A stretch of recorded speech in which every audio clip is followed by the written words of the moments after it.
Lyca production Subaskaran தயாரிப்பில் அறிமுக இயக்குனர் AR ஜீவா இயக்கத்தில் அனுபமா பரமேஸ்வரன் நடிப்பில் லாக்டவுன் டிசம்பர் 5 முதல் திரையரங்குகளில்.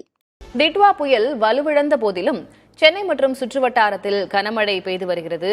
இதற்கான காரணம் என்ன, மழை எப்போது வரை நீடிக்கும் என்ற விவரங்களை சுயாதீன வானிலை ஆய்வாளர் ஹேமச்சந்திரிடம் கேட்கலாம். ஹேமச்சந்தர், நேற்றைய நிலையின்படி டிட்வா புயல் புயலாக இருந்து வலுவிழந்து காற்றழுத்த தாழ்வு மண்டலமாக மாறியிருந்தது. நடுப்பகுதி காலியாக இருக்கிறது, மேகக்கூட்டங்கள் எல்லாம் டிஸ்பர்ஸ் ஆயிருச்சு அப்படின்னு பதிவு பண்ணியிருந்தோம். மீண்டும் மேகக்கூட்டங்கள் சேர்ந்திருக்கிறதா, அதெல்லாம் நகருக்குள்ள தள்ளப்பட்டிருக்கிறதா, எப்போது வரை இந்த மழை தொடர்ந்து வரும்? குறிப்பாக பார்த்தோம்னா இலங்கையின் தென்கிழக்கு கடல் பகுதி மற்றும் அதனுடைய தென்மேற்கு வங்கக்கடல்ல அந்த காற்றழுத்த தாழ்வு பகுதி உருவாகியது முதலே தொடர்ச்சியாக இந்த டிட்வா புயலின் நகர்வையும் இலங்கையில் ஏற்பட்ட பெருமழை வெள்ளப்பெருக்கு பாதிப்பையும் தமிழகத்தை நோக்கி நகர்ந்த போது புயல் பாதிப்படைந்ததையும் தொடர்ச்சியாக பதிவு செய்திருந்தோம். அதே போல நேற்றைய தினம் பாதிக்கப்பட்டிருந்த புயல் நேற்று இரவு நேரங்களில் மீண்டும் மழை மேகங்களை பெறும்.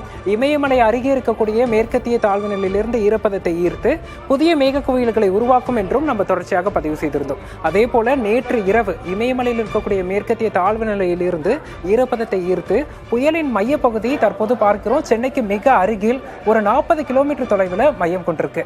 இருந்த போதிலும் நமக்கு வடகிழக்கு பகுதிகளில் அடர் மேக குவியல்கள் உருவாகி நமக்கு புதிய மழை மேகங்களை இன்று காலை முதல் கொடுத்துட்டு இருக்கு. நமக்கு இந்த மேப்ல பார்க்கும்போது தெளிவா தெரியும் புயல் சென்னைக்கு மிக அருகில் 40 கிலோமீட்டர் தொலைவில் மையம் கொண்டிருக்கு. இதன் காரணமாக கடல் பகுதிகளில் அடர் மேக குவியல்கள் காணப்படுது.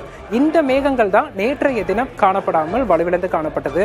தற்போது அது ஆழ்ந்த காற்றழுத்த தாழ்வு மண்டலமாக வலுவிழந்திருந்தாலும் புதிய மேகங்களை உருவாக்கி வருகிறது. இதன் தாக்கத்தினால இன்று காலை முதல் பரவலாக சென்னை மற்றும் திருவள்ளூர் பகுதிகளில் கனமழை பதிவாகிட்டு இருக்கு.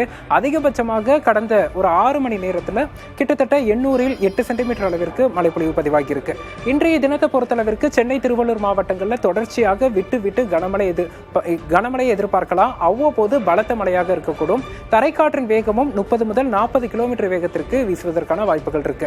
சென்னை திருவள்ளூர் தவிர்த்து அதனை ஒட்டிய புறநகர் மாவட்டங்களான காஞ்சிபுரம், செங்கல்பட்டு மற்றும் அதனை ஒட்டியிருக்கக்கூடிய ராணிப்பேட்டை, வேலூர் போன்ற மாவட்டங்களிலையும் இன்றைய தினம் பரவலான மழைக்கான வாய்ப்புகள் இருக்கு. கனமழை வரைக்கும் எதிர்பார்க்கலாம். இந்த ஆழ்ந்த காற்றழுத்த தாழ்வு மண்டலம் அடுத்த 24 மணி நேரத்தில் தாழ்வு மண்டலமாக வலுவிழந்து சென்னையை ஒட்டிய கடல் பகுதியிலே நீடிக்கும் எதிர்பார்க்கப்படுது. அதன் பிறகு மேலும் வலுவிழந்த தாழ்வு பகுதியாக டெல்டா கடற்கரை நோக்கி நகரும். அப்படி பார்க்கும்போது இன்று டிசம்பர் 1, 2 ஆகிய தேதிகளில் சென்னை, திருவள்ளூர், காஞ்சிபுரம், செங்கல்பட்டு, புதுச்சேரி, காரைக்கால் உள்ளிட்ட வடகோடி மாவட்டங்களில் பரவலாக கன முதல் மிக கனமழையை நம்ம எதிர்பார்க்கலாம்.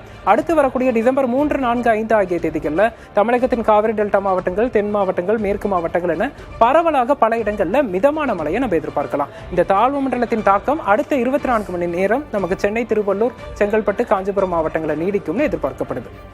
நன்றி ஹேமச்சந்தர், தற்போதைய வானிலை நிலவரத்தை விளக்கியதற்கு. லைகா புரொடக்ஷன் சுபாஷ்கரன் தயாரிப்பில் அறிமுக இயக்குனர் AR ஜீவா இயக்கத்தில் அனுபமா பரமேஸ்வரன் நடிப்பில் லாக்டவுன் டிசம்பர் 5 முதல் திரையரங்குகளில்.